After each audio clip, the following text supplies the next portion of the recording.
So ayan na, once again po, welcome back po sa aking YouTube channel, Timbangan ng Pilipinas. At ang topic po natin ngayon ay ang ika-6 na law, sa 48 laws of power. Ito po yung court attention at all costs. Everything is judged by its appearance. Yan. What is unseen counts for nothing. Never let yourself get lost in the crowd, then or buried in oblivion. Stand out. Be conspicuous at all costs. Make yourself a magnet of attention by appearing larger, more colorful, more mysterious than the bland and timid masses. So, ang part 1 po ay surround your name with a sensational and scandalous. Draw attention to yourself by creating an unforgettable, even controversial image, court scandal.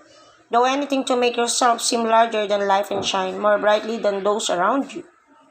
Make no distinction between kinds of attention. Notoriety of any sort will bring your power. Better to be slandered and attacked than ignored. Keys to power, burning more brightly than those around you, is a skill that no one is born with. You have to learn to attract attention. As surely as the lodestone attracts iron, at the start of your career, you must attach your name and reputation to a quality, an image that sets you apart from other people. This image can be something like a characteristic, style of dress, or a personality quirk that amuses people and gets talked about.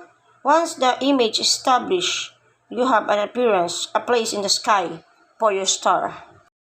It is a common mistake to imagine that this peculiar appearance of yours should not be controversial, that to be attacked is somehow bad. Nothing could be farther from the truth. To avoid being a flash in the pan and having your notoriety eclipsed by another, you must not discriminate between different types of attention. In the end, every kind will work in your favor. So, ito guys, for example, ang sabi dito, the court of the Louis XIV was filled with many talented creatives. So, puro talented yung mga nandun.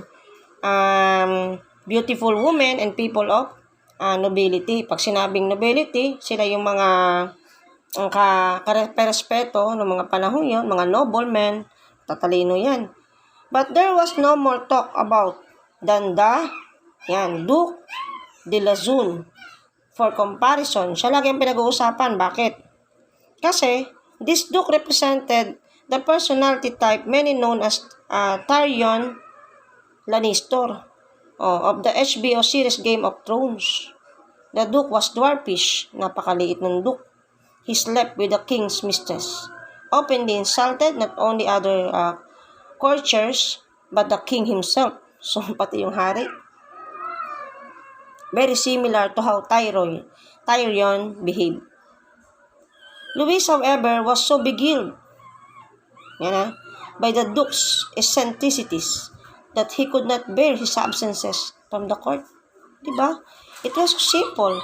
The strangeness of the Duke's character attracted attention. Once people were charged by him, they wanted him around at any cost. Siya ang hinahanap-hanap. Diba? Sa dami nila, siya yung hinahanap-hanap kahit napakaliit niya.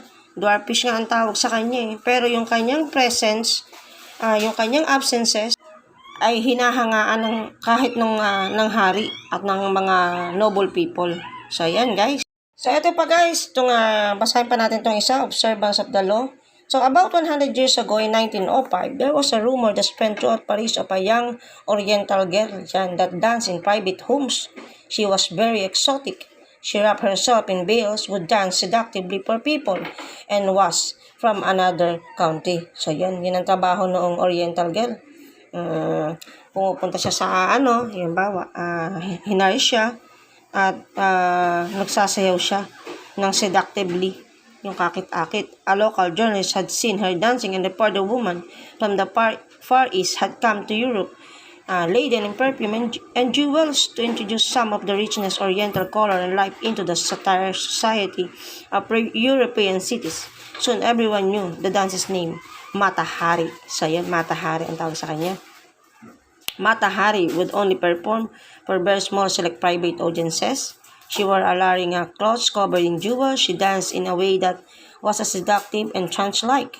She told her audiences that her dances were based on stories on Indian mythology and Javanese folktales.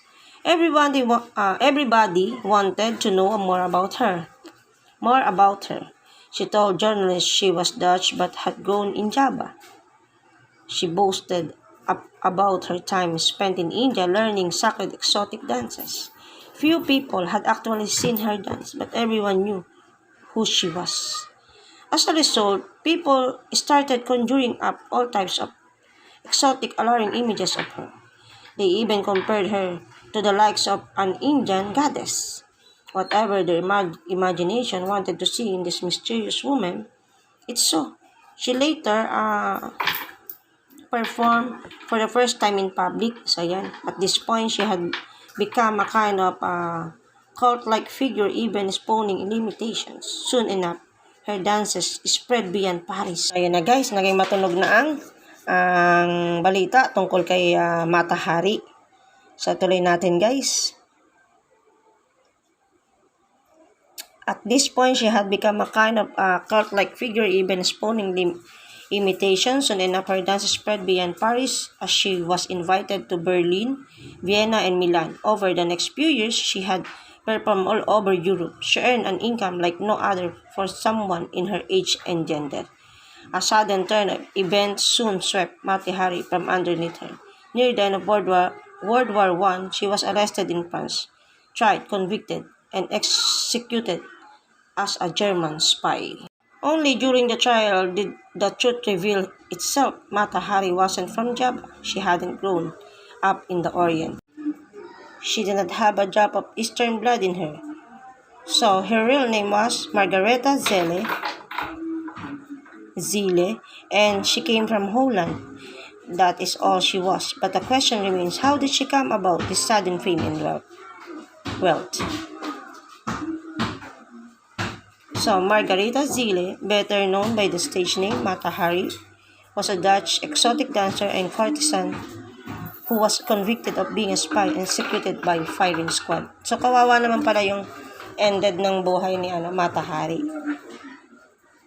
So guys, ito yung interpretation about Margaretha.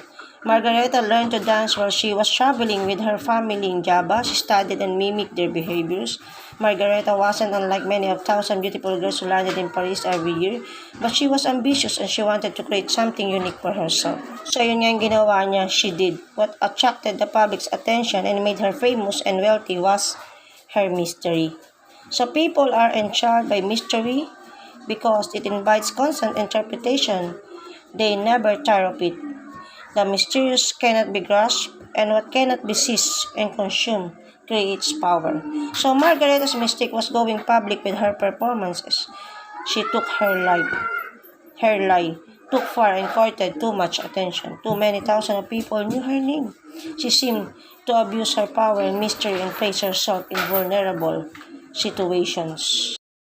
And she seemed to abuse her power and mystery and placed herself in vulnerable situations that eventually got her caught and executed.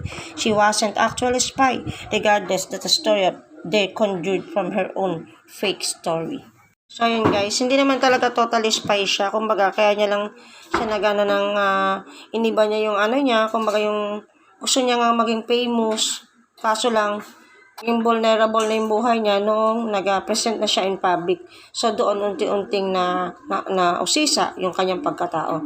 So, hanggang dito lamang po guys. Hopefully, may natutunan po tayo. Bye-bye!